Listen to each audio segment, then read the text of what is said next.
Ayan, nakalagay. Babaan na din.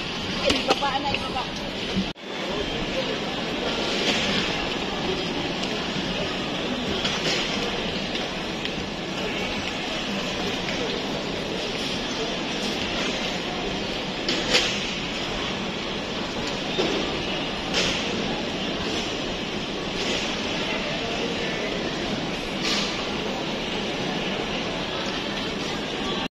Hi guys, nasa airport na kami.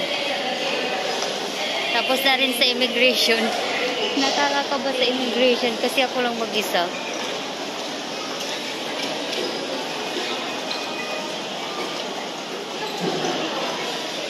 Inaantay na ko lang yung asawa ko. Tapos kakain na kami. Tapos punta na kami sa boarding gate. Alas yung drink.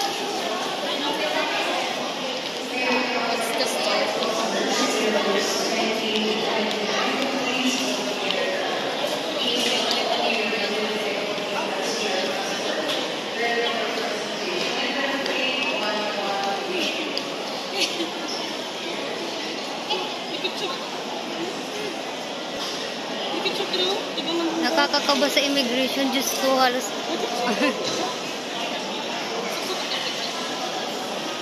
Pero madali lang naman yung mga ano nila sa akin tanong. Nasagot ko naman.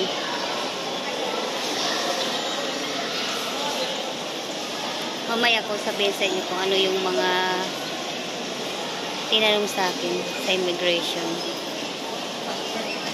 Mamaya pag kumain na kami. See you later guys.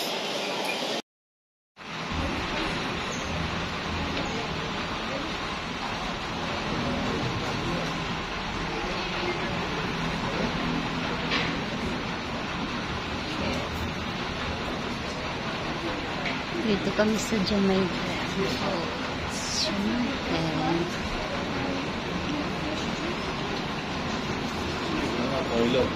Ang haba ng pila dyan. Ano kaya yun dyan?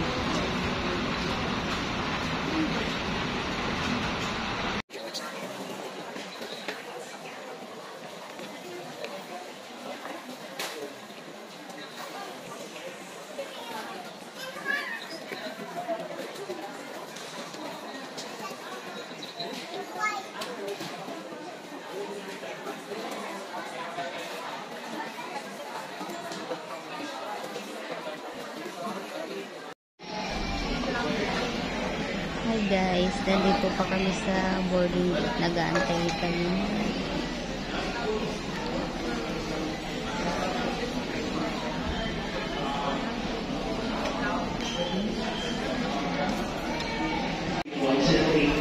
Hi guys, ito pala yung mga tinanong sa akin ng ano, immigration.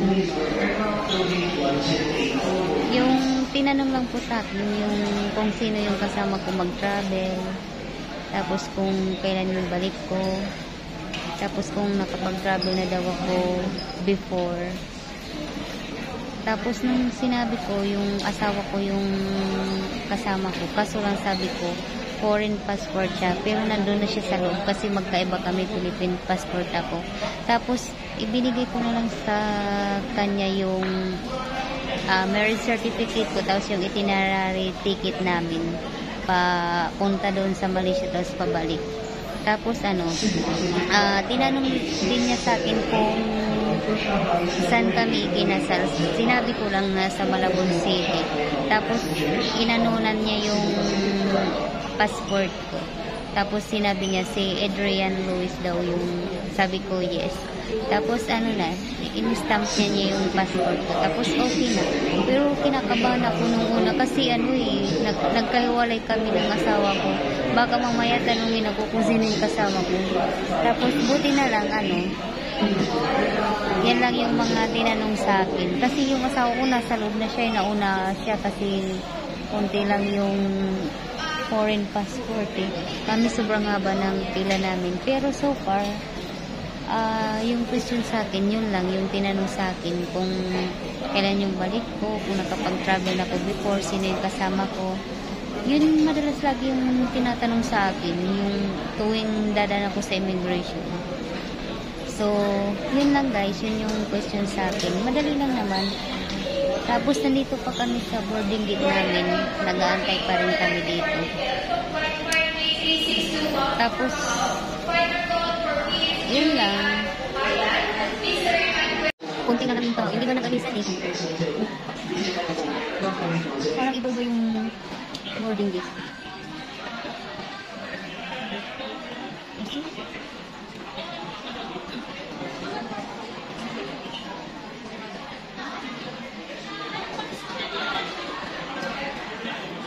Kanina po nito ngayon po tinang kami.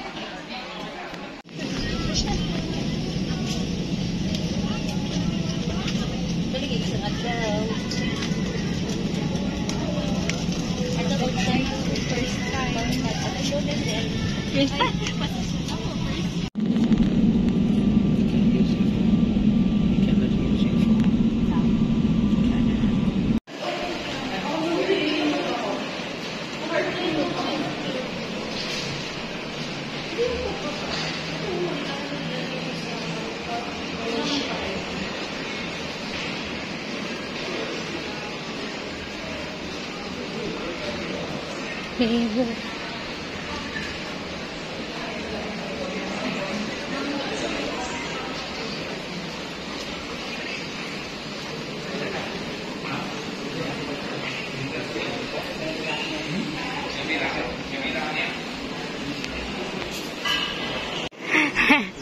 Of course, that's mine.